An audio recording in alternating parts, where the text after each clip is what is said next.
I always thought that my first trip to Alaska would look a little different than this. You see, I've imagined myself along the coastline catching halibut, or somewhere in the backcountry filming grizzlies. But I never, not even once, imagined that I'd be flying to Alaska to shoot film for a traveling chef. But I guess that's life. Anyway, hold on, because this is going to move pretty fast. Never trust the devil when the devil is calling. Whenever I'm together with the gold bugs crawling. Praise to the man who stands so quiet and fights so quick, fast and quiet. My flight touched down at 2:07 a.m., so I connected with my ride and made it to my pillow by 3 a.m. 6 hours later, we were getting coffee at a local coffee house.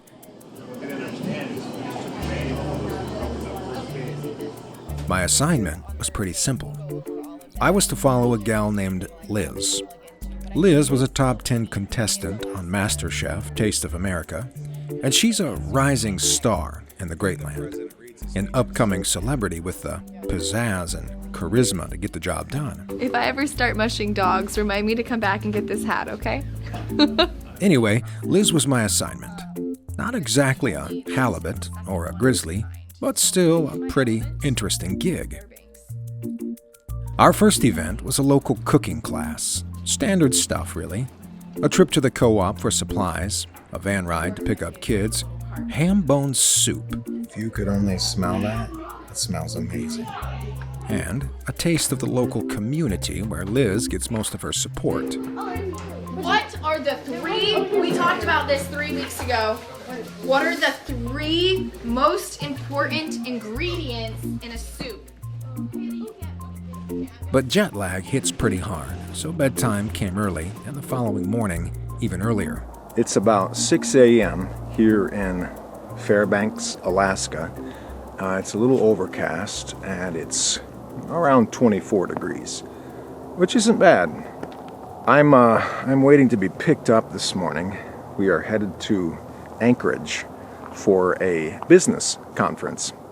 You know, it's a funny thing, life is. If you'd have told me that my first trip to Alaska would have included a business conference, I would have probably told you you're mistaken. All right, Anchorage, here we come. Hi there. Very well. How are you?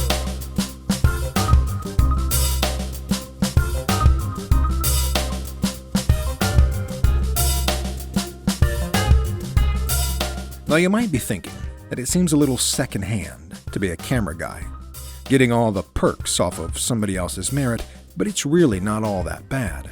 And of course, Liz delivered. Our first stop was to pick up a car.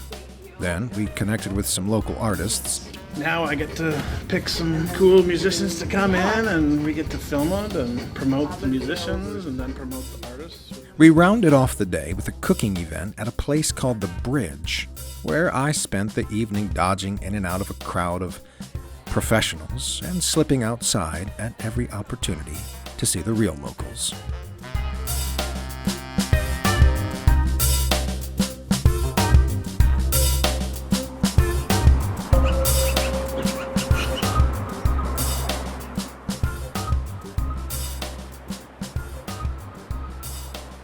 The next morning started with a decent view of the Anchorage port, the chatter of redpolls, magpies, starlings, and the familiar cries of herring gulls.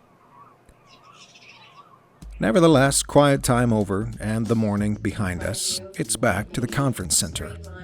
More business professionals, a brief encounter with the senator, a little afternoon downtime, and the keynote address. So today I hope to make sure through this speech that whatever we are doing, we're doing it because it's our passion. The next day was a Saturday, which included more of the same. More food and coffee, a little road trip, a good view of the mountains, and some pretty interesting people sprinkled in. You really want to go there. It's a rabbit hole. It's a weird conversation. And you're in your size.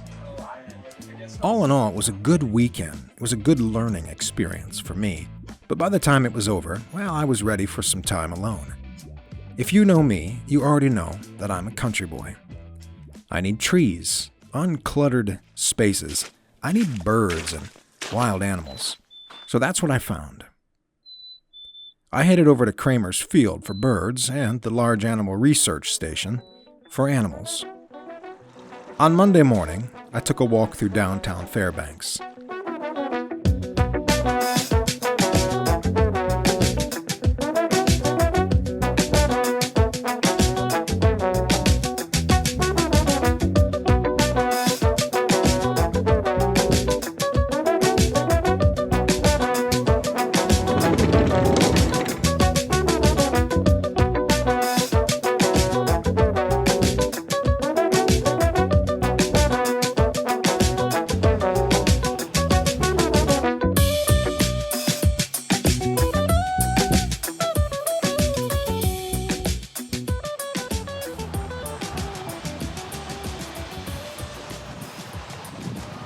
So I went to this little place called Sunrise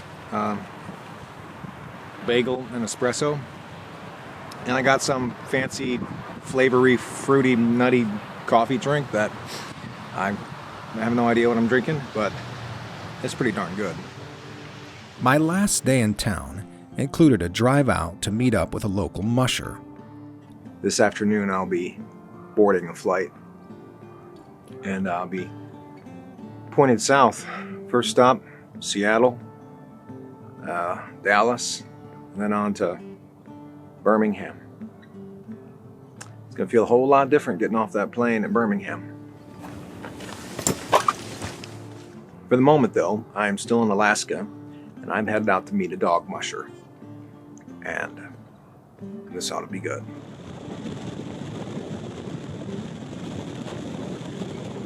I first heard about Bridget Watkins a couple years ago when a story about a musher went viral on social media. We are hearing tonight from an Arkansas native who survived a moose attack that injured her 4 sled dogs in the wilds of Alaska. 5 News reporter Michael Wilson. And when Liz and I caught up with Bridget, she shared a few of the details with us. I have no idea. Like, I can now see moose and I'm fine, and I don't have panic attacks every time I see them. Like, I've worked through all of that. It's only when they have a certain look, because this moose that attacked me had a very distinct look. He was trying to kill me. Yeah. And they'll do that right before they attack. So if a moose gives me, even driving on the road, if it's just normal, but if they look at me a certain way, it just throws me and tells them, well. 3 weeks after her unfortunate moose incident, Watkins attempted her first Iditarod. However, 50 miles from the finish line, bad weather forced her to tap out early. Actually, so I was 50 miles from the finish line, and I ultimately didn't make it. I got caught in a hurricane force windstorm. What village were you closest to? I had left White Mountain. I was on the very last. I was headed to the finish line. Oh my word! And got stuck in this terrible storm, and that's a whole story in itself. Tried to saving all these dogs that were freezing to death. It was just it was an ordeal. And then I ended up breaking my whole collarbone and shoulder and rotator cuff, and the wind. I was getting up off of a snow machine, and the wind threw me to the ground. And when I landed, everything just crunched. So then I was trying to do everything with my non-dominant hand, trying to. The following year, however, she nailed it.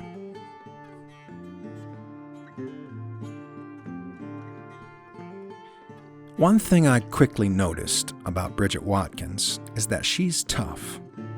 She has grit, resiliency. So I'm just getting our lines ready for them to go, but the problem is our snow is melting, almost gone, so we can't use sleds. I watched the way she connected with her dogs, the way they yearned to please her, the way they watched her with intelligent eyes. And when I walked into that circle of barking huskies, it was like walking into an invisible force field. So this is Raz. She's my main gal. She has been through thick and thin with me. There was a feverish pitch of energy there. 30 huskies, all wanting to please Watkins.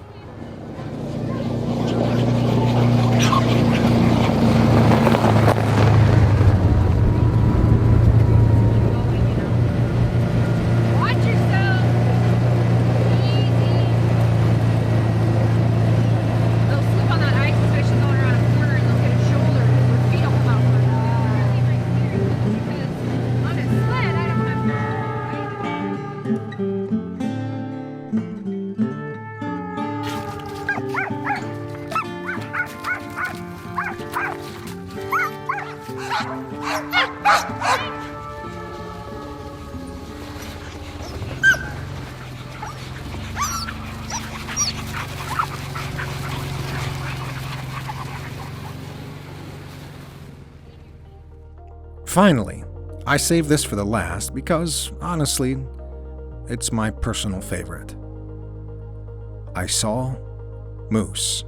Beautiful, majestic Alaskan moose.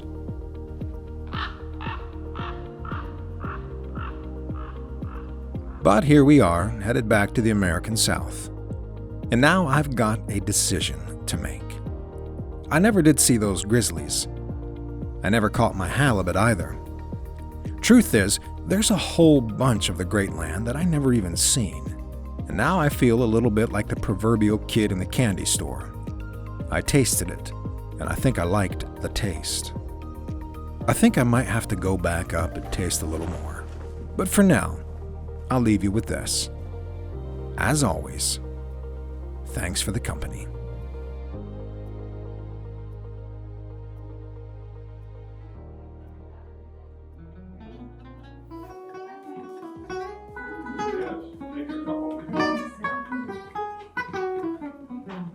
I am a pilgrim and a stranger, traveling through this wasteland, and I have a home in that yonder city